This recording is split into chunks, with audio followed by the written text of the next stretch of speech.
terbunuhna cucu Kangjeng Nabi urang Kangjeng Nabi Muhammad sallallahu alaihi wasallam nu namina Sayyid Husain bin Ali bin Abi Thalib karramallahu wajah radhiyallahu anhu.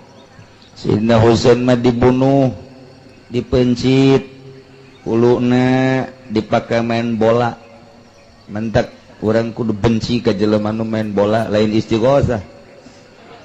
Lantaran ia awal daripada permainan bola sirah cucu Kangjeng Rasul dipakai main bola, ditendang-tendang kiri kanan. Awal sejarah sepak bola adalah tidinya. Kuarige Yahudi jeung Nasrani nu ngembangkeun sepak bola sehingga menjadi kelas internasional, nyana atletik nama keur mencaci maki ka Islam, keur ngahina ka Kangjeng Nabi melalui cucuna anu dipegatkeun huluna di itu sepak-sepak. Ya gegeden Yahudi jeung Nasrani mah neuleuh main bola teh seserian, Islam teh Islam keur dihina, ieu teh neuleuh nyana kana sejarahna. Lantaran urang mah kurang pati ningali sejarah, boro-boro sejarah hadis, boro-boro sejarah Al-Qur'an, cacakan sejarah negara urang nu dicicingan ku urang kadang-kadang urang mah teu nyaho. Lamun urang ningali sejarahna main bola, tah sirah Sayyidina Husain baheula iya dipotong, ditendang-tendang, mulai tidinya lah dikembangkan. Lantaran terus sirah nama iya teh aya nyieun lah nyana bola per hari ngahinakeun ka Sayyidina Husain teh make bola adina dikembangkan jadilah Persita.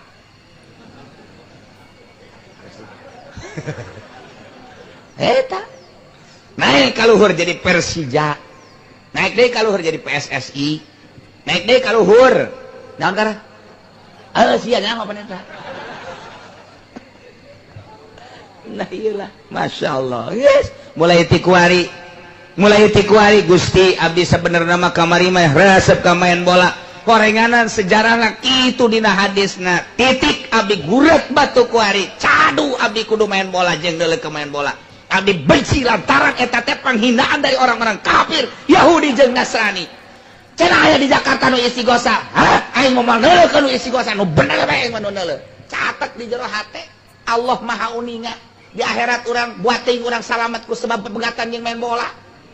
Ji di mana bae neangan salamet mah. Beusi kieu doang, hanas bagus salat, bagus puasa, aya resep ka main bola penghinaan terhadap cucu Kangjeng Nabi teu bisa ka sorga. Ya Allah, ya Rabbi rugi amat jaga sekolot aki-aki. Endahan kieu bae di hareupeun TV. Hore! Jajak kabak aki-aki kos gitu. Tuh tahu diri tuh si aki-aki geus bau kuburan nonton kene main bola. Masya Allah teu kira-kira teu nyahoan sejarah tah melalui ieulah urang jadinya oh kitu horenganana ieu lain lalagan wal haq anna qatilahu in mata 'alal Islam. Nu benerna sanyana nu ngabunuh ka Sayyidina Husain lamun nyana memang maut tetepan agama Islam andai kata faminal ma'ruf su'alullah al-'afwa anhu, termasuk bagian daripada nu terketahui adalah pertanyaan nana Allah kana ngahampurana aya naon kok dihampura.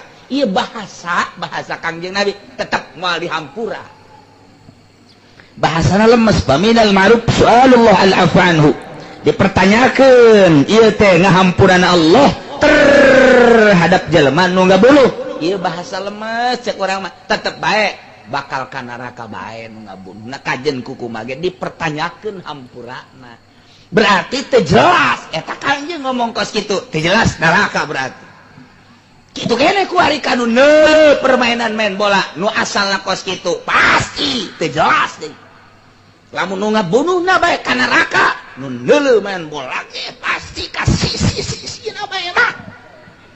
Lah cenah sisina ieu atuh karasakeun ku sia sisina. Emang kumaha gitu. Abi Thalib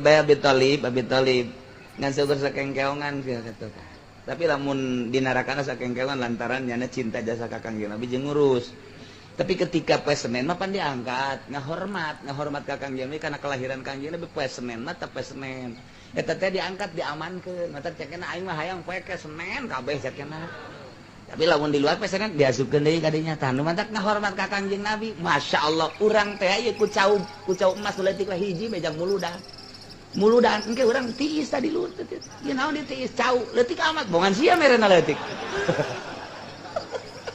ji eta bae eta dalilna kajen urang mah ulah ngomong jeung Muhammadiyah heulanan.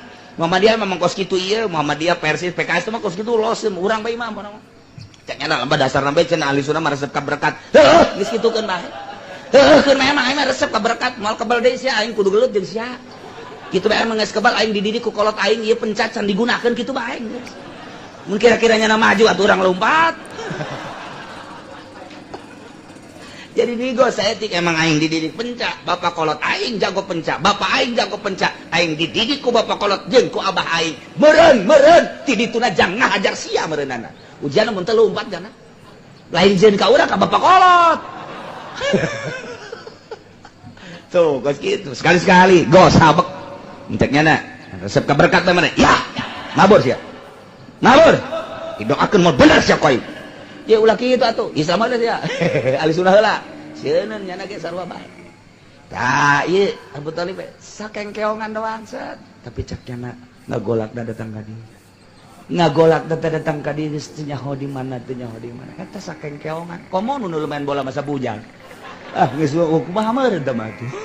Ya Allah, ya Rabbi Gusti. Masya Allah. Nah, wallahu alam, zakarul hafiz, wallahu a'lam.